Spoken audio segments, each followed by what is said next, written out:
Well, it's been a strange week. My family just moved to a new place, and we had a plan on Friday. That was actually a pretty good plan. The kids had their last day of school, so the plan was to send them off to school. The movers were going to come early. We were going to move into our new place, and so our idea was right when the kids got home, we'd be in a new place. They would come home. The Christmas tree would be set up. Presents would be under the tree. Maybe some Christmas music playing. Chestnuts roasting over an open fire. Maybe, I don't even know how that works, but we were going to look into it. So it was a great plan.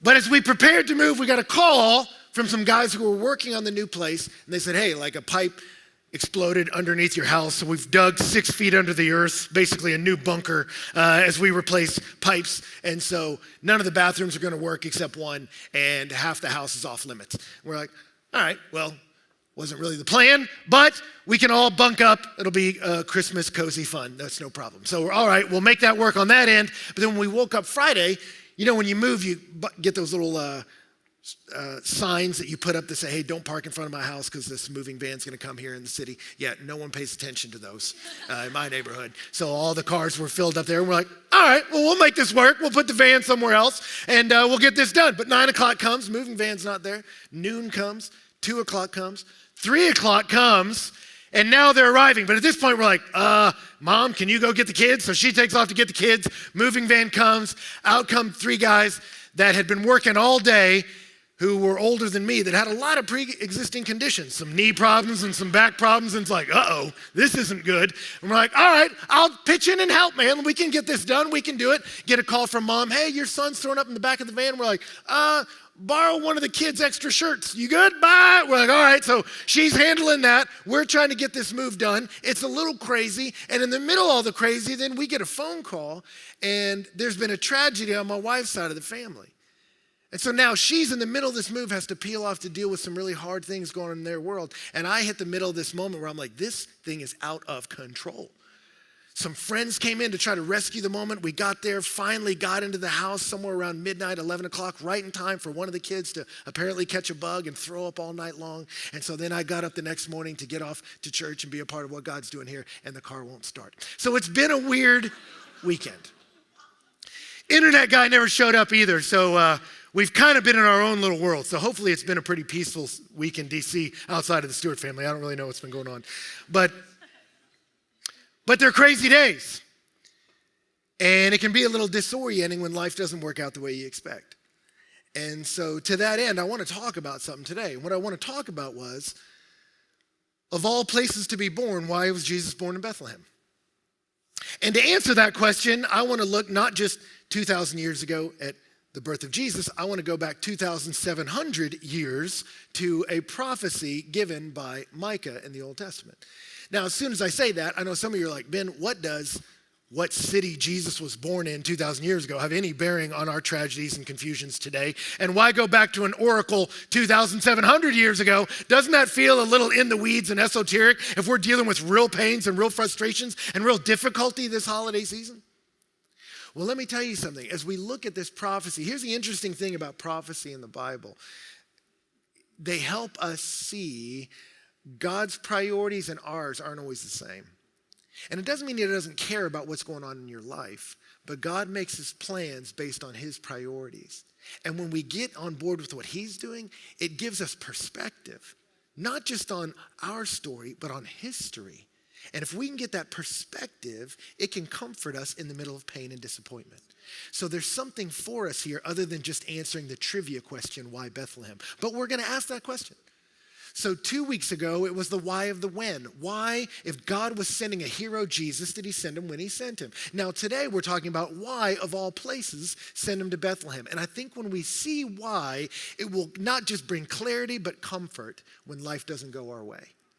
And here's the interesting thing as we talk about this. Well, one, let me mention, a lot of people helped when you study something like this, but I want to give a shout out to Professor Bruce Waltke, one of the greatest Old Testament thinkers alive today. His notes on this really informed my own, and he's a genius, which makes me feel good about everything I'm about to say to you. So shout out to Bruce. But let me say this too. As we talk about why Bethlehem, let me mention this. Setting matters if you're a good author. Every good author cares about the setting. And so some of the greatest stories, setting is almost a character in the story.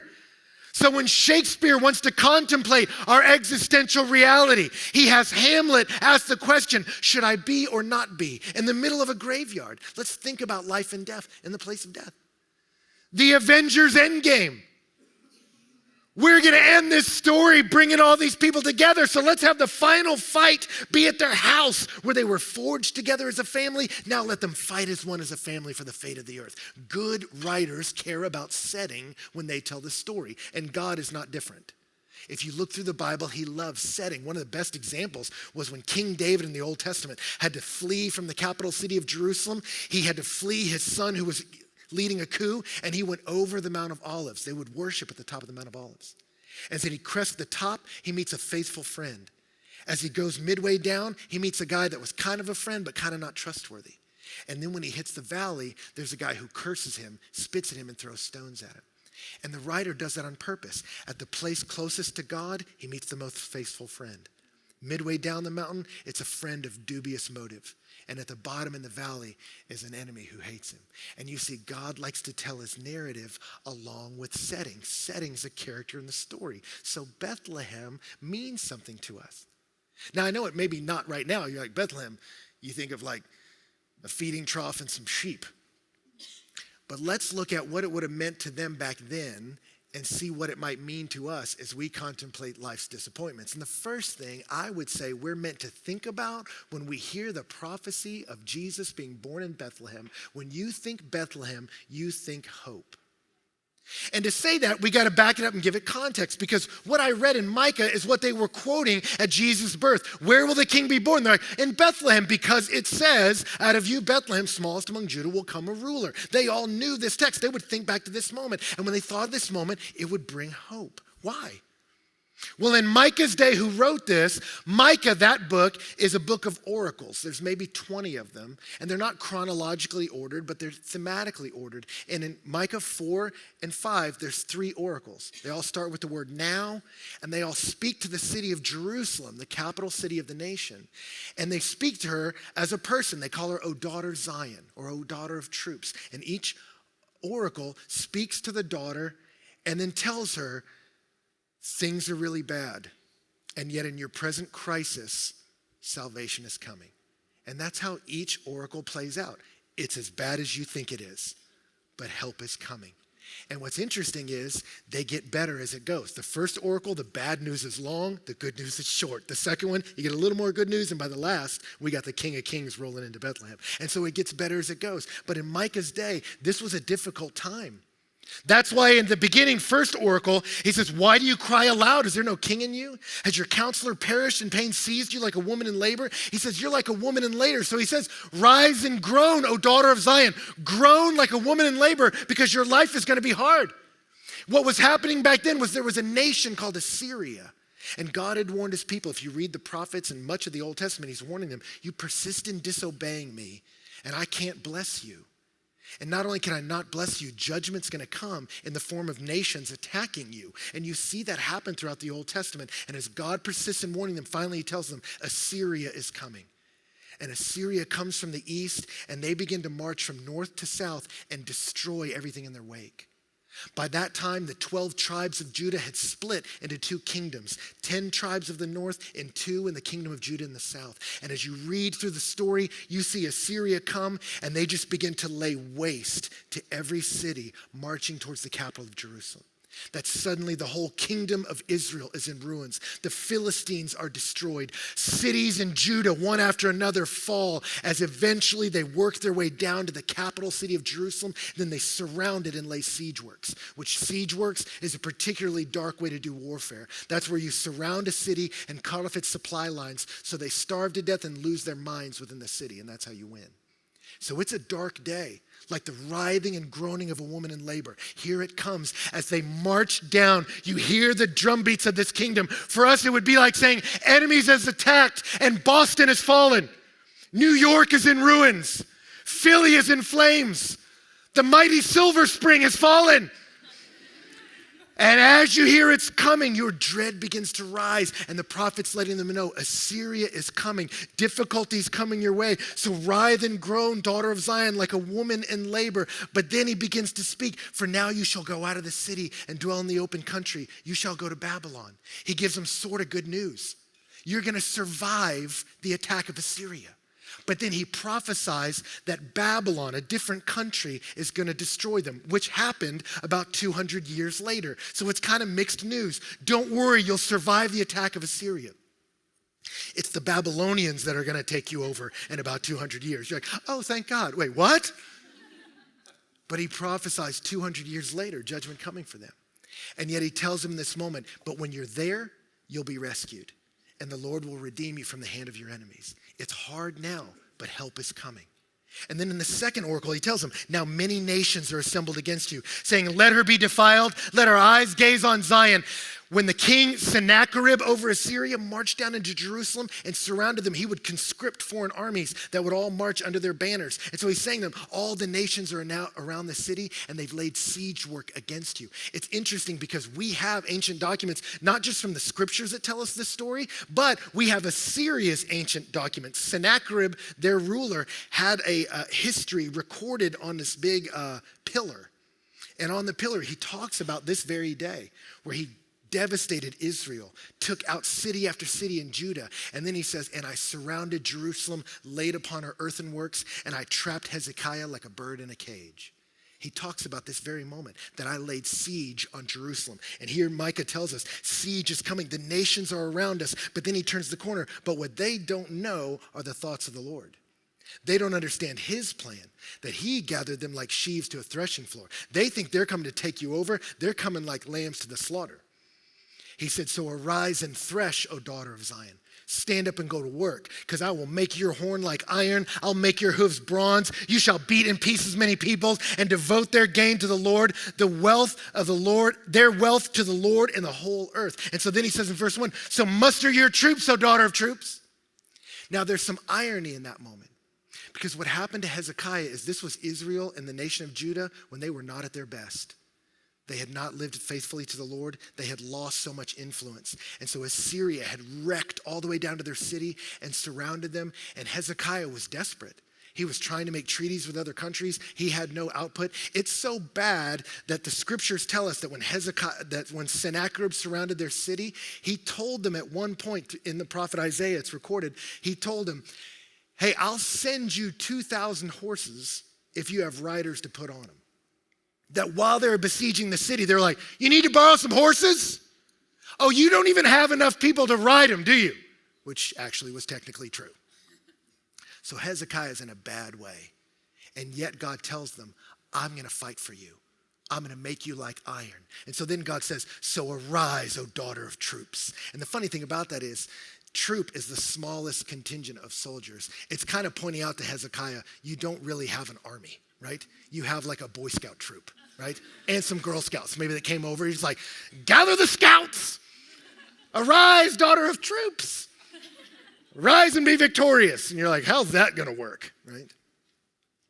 He says, siege is laid against us. With a rod, they strike the judge of Israel on the cheek. They are so close to you, Hezekiah, that if they chose to wing out a mace, it would hit you in the face. You have no defenses. You're curled up in a ball in Jerusalem.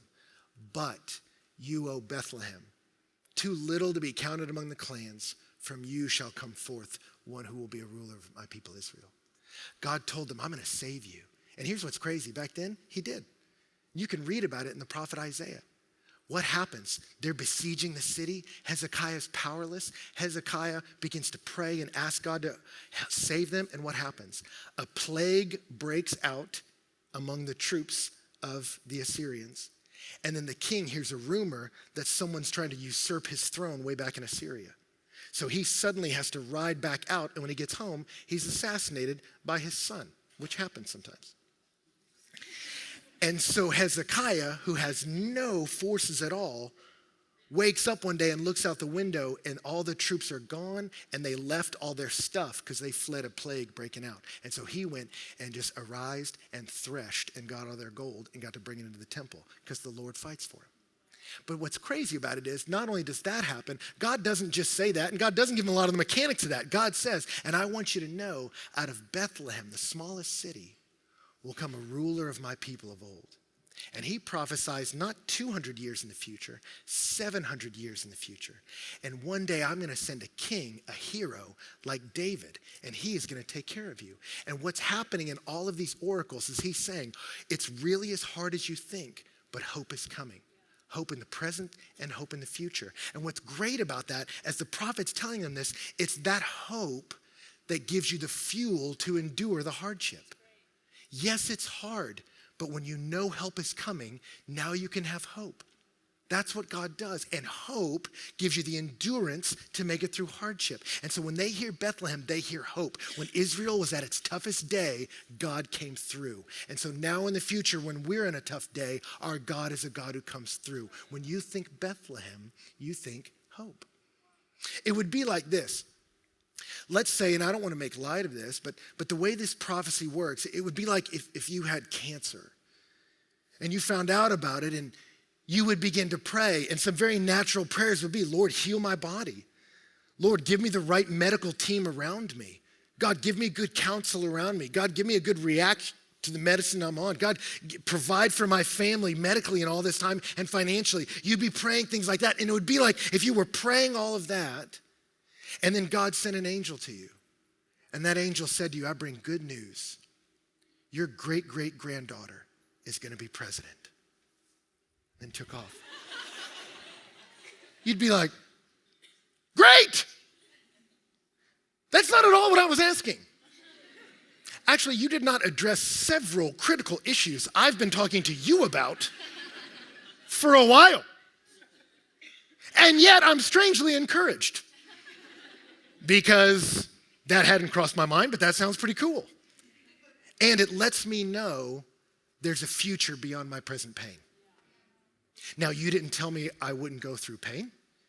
You didn't tell me life doesn't hurt. You didn't tell me I'd get to live all my dreams. But you told me there's a future.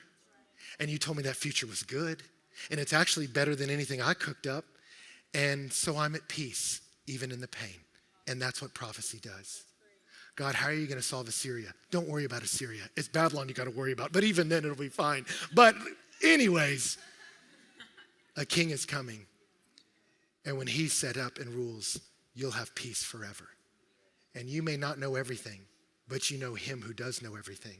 And that's an encouraging thought. And so when you hear Bethlehem, you hear hope. And when they were under Roman occupation, they knew a king is coming in Bethlehem. In our darkest day, God came through in little Bethlehem. And in my dark day, he'll come through as well. Bethlehem tells me to have hope.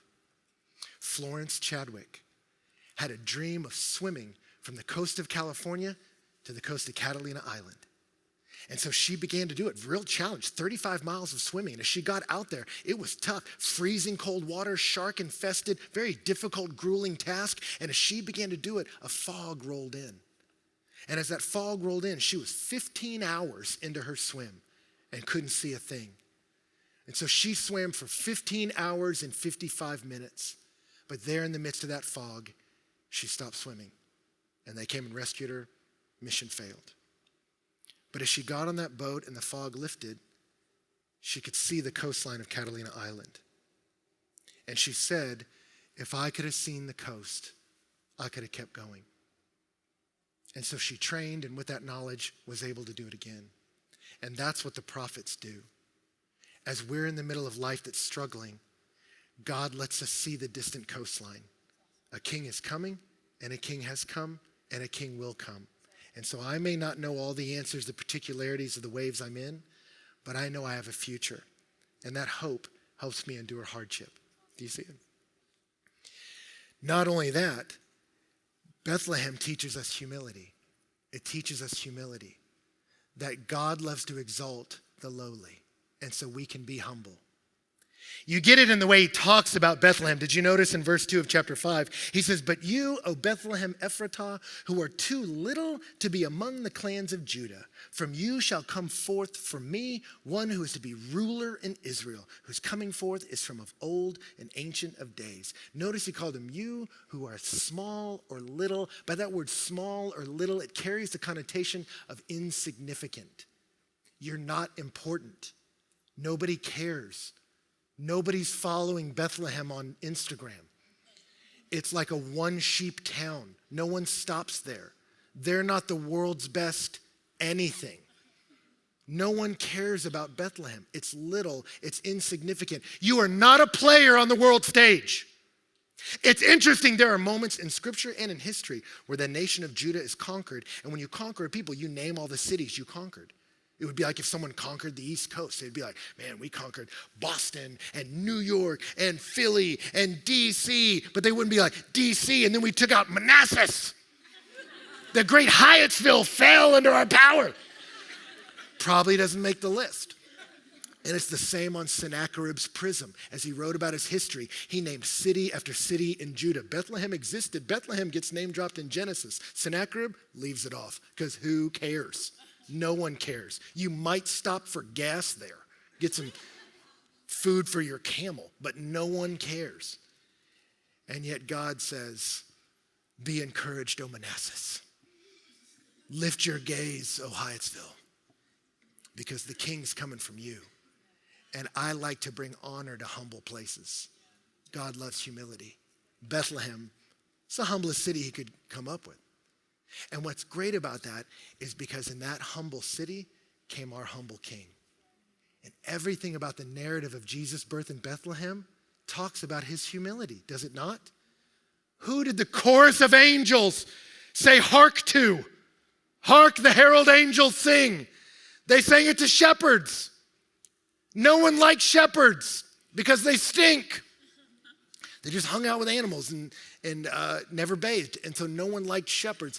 God came to the lowliest guys with his biggest choir. You go and visit my king. And when you find him, he'll be in the barn in a feeding trough. And he won't be there making plans for war with his muscles like iron. He will be a baby, and he will be so little and meek and mild, you could completely circumscribe him with a cloth. My king comes in weakness. My king comes low. And when their parents came to bring the sacrifice you would bring to Jerusalem for your baby and your firstborn, back then you were meant to bring a lamb and a bird as part of your offering. But if you were poor, you could bring 2 birds, 2 turtle doves or pigeons, the text declares. Why does it say that? Because when turtle doves would migrate into the area, they came in such a volume that anyone could catch them. Children could catch turtle doves. And it's interesting, the text always specifies young turtle doves. Why is that? Because you can't catch the old ones. They got old for a reason. They're wily. It's the little birds that don't have a clue, and little kids could catch them. Why is that important? Because some people in the land were so poor they couldn't afford anything. But you could send your kids out and anybody's kid could catch 2 birds. And God would say, you bring that and I receive it. His parents were so poor, they brought the 2 birds for Jesus. And he didn't have a home. And he had 1 change of clothes. And when he died a sinner's death on a cross. Everything he did was lowly.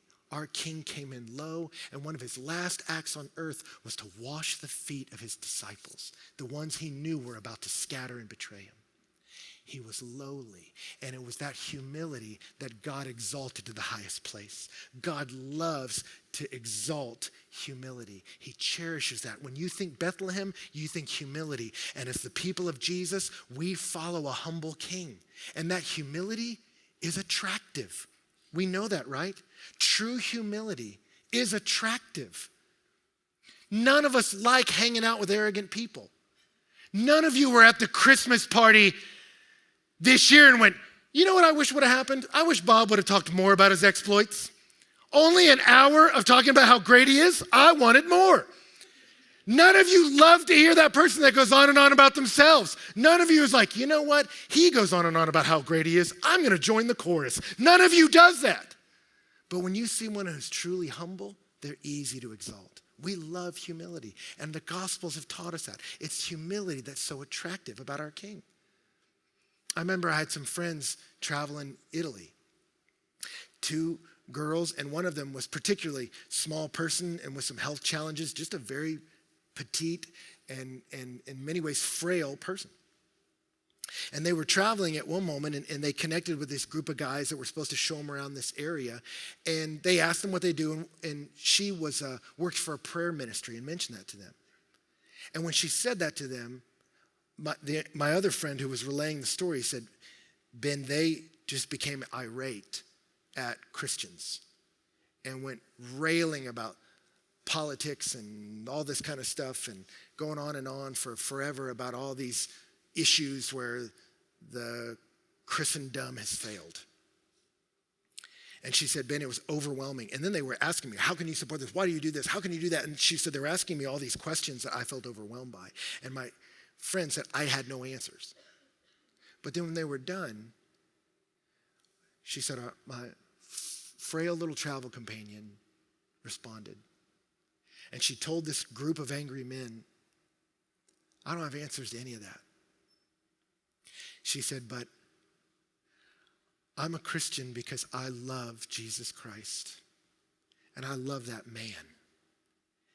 And then for several minutes, she just started talking about what he was like. When a woman who had been devastated and used sexually, Jesus made a point to come her way and to sit with her and offer her life. Guys that had been alienated through betrayal and bad choices, Jesus brought dignity back into their story. A leper who no one would physically touch. You ever been years without physical touch? Said to him, if you're willing, you could make me clean. And Jesus' response was to touch him and say, I am willing, be clean. That he was always moving towards the lowly. As people shooed kids away, he said, no, I want the kids near me. That he was gentle. He washed the feet of his betrayer. And the more she just talked about what he was like, the animosity ceased. The anger drained out. The room was silent enough to hear a pin drop. And then one of the guys said, I want to know a God like that. It's humility that's so easy to honor. And we have a humble king. He came from Bethlehem, right? And we love a humility like that. It's what's beautiful, and it's what will change a culture. David Livingstone went to be a missionary in Africa. They sent Henry Stanley in the New York Times to go find out what happened to him in the 1800s. They thought Livingstone was dead. And so New York Times sent Henry Stanley, Henry who had called himself the greatest infidel to come out of London. That's how he saw himself. I don't believe any of this. And they're sending me to go find a missionary. And he went and he said, for months, I just followed the feet of this old man through the jungle as he would move from village to village, people to people, discovering their needs and meeting them. And he said, I had never seen humility like that. I'd never seen patience like that. And I love it. He said, such humility, patience, and manliness. And then by the end of it, he said, and I put my faith in Jesus. And he wrote about it. He said, he converted me, even though he didn't try to do it. I just saw the humility of that man, and it stood out as so easy to honor. When you think of Bethlehem, you think of hope. I have a future and a hard time, and I think humility, but I don't have to act like something bigger than I am. My king came riding in low, and I can come in low, and God loves to exalt the humble. But the last thing we think of is we think of the hero. This is a hero story. And God tips his cards in verse 2 when he says, but you, O Bethlehem Ephratah, who are too little to be among the clans of Judah, from you shall come forth from me one who is to be a ruler in Israel. He'll be a king whose coming forth is from old. He'll be a king like the old days, from the ancient days. And God does something interesting there. In Israel's history, the greatest king was King David. David didn't start out great. He was child number 8 out of 8 kids. And when God sent the prophet Samuel to anoint a new king after the wicked King Saul, God sent him, and Samuel, 1 Samuel tells us that Samuel went to Jesse, who was an Ephrathite of Bethlehem among the clans of Judah. It's the only other place all that's put together. And so he's in those places, and God shows up there. And Samuel looks at all these arrogant sons and says, these aren't the ones. And then he asks Jesse, you got any other kids? He's like, yeah, kid number 8 is herding sheep out back. So you grab him. It's the humble shepherd who will lead my people. And humble shepherd King David was so great in his leadership of Israel and Judah. God told him, I'm going to put your king, your descendant on the throne forever. And one of our greatest prophecies of Jesus is the son of David will sit on the throne forever and reign. The good shepherd king will care for us, right? Now, David's lineage didn't always have a great go. I don't know if you've ever tried to read through the Bible for a year things. Most of you died out around Leviticus. But if you manage to crawl your way into 1st and 2nd Kings, you start going, these guys are not good guys. And the kingdom of David seems like it's going south. And now under Hezekiah, Assyria has wiped them all out, and Hezekiah shut up like a bird in a cage. And so Micah says, but out of Bethlehem, of Ephratah, from the clans of Judah. And you're like, wait a second. That's the same music they played when the first great king came on the scene. You heard right. He will be a shepherd, like the king of old from the Ancient of Days. Out of that same root, a new king is going to grow. Not like these other kings, but out of David's root will grow the true king who will shepherd his people, and we will always have peace. That's the prophecy, the covenant God made with David that comes to fruition in the Gospels. And you see it all through the narratives of Jesus' birth. The Son of David is here. The true King has arrived. The prophecy has been fulfilled. And when you hear that, we stir up with hope. You know this. Movies steal this all the time. The prophecy of the chosen one, little Harry Potter, who will die, then rise, and beat death to bring peace to the kingdom. Where did they get this from, right? The Lego movie. Yes. The chosen one will topple evil and bring peace, right? We love prophecies of the chosen one. Why? Because we were hardwired for it. Because they're all echoes of the true story. When the world went sideways, God promised a hero. When David showed up on the scene, God said, keep your eyes open, he'll look like that. And when Israel fell in its darkest day, he said, out of the city of David, Bethlehem, will come a king like David, except his throne will be forever. And when Jesus arrived, the true king is here. The Son of David is here, and his kingdom has no end. And so when we understand that, that prophecy gives us perspective. God may not solve all my problems right here, right now, but he's given me perspective. And his perspective gives me hope in the middle of hardship. So I don't have to have a lot of pride. I can be humble. I serve a humble king, and that humility changes cultures. But I keep my eyes on the hero. God is faithful. The one who said he would do it will do it. He told him a king was coming, and a king came. And he told us the king is coming again, and so when we believe it, if he's that faithful then, he'll be faithful to us now. And that hero story gives me courage. For me, when the move was going sideways, I got to a moment where I was driving from one house to the other. I knew I had 3 movers that were physically shaky at best. Had a wife that was managing all of this, have to peel off to deal with a more important issue, but our things are in the middle of the street and my kids are thrown up in a van somewhere. And I had a moment where I was like, I don't know what to do. And so I did the only thing I knew how to do. I sent a text to my staff and just said, I hired movers because I wanted to make it easy. I didn't want to ask y'all to do anything. Y'all roll out so hard to set up church every single week. But I'm in a bad way and could use some help. If there's maybe 1, 2 people, that are doing nothing on a Friday night that want to move furniture, let me know. And it wasn't 10 minutes later, Elizabeth Staggers texted. help is coming.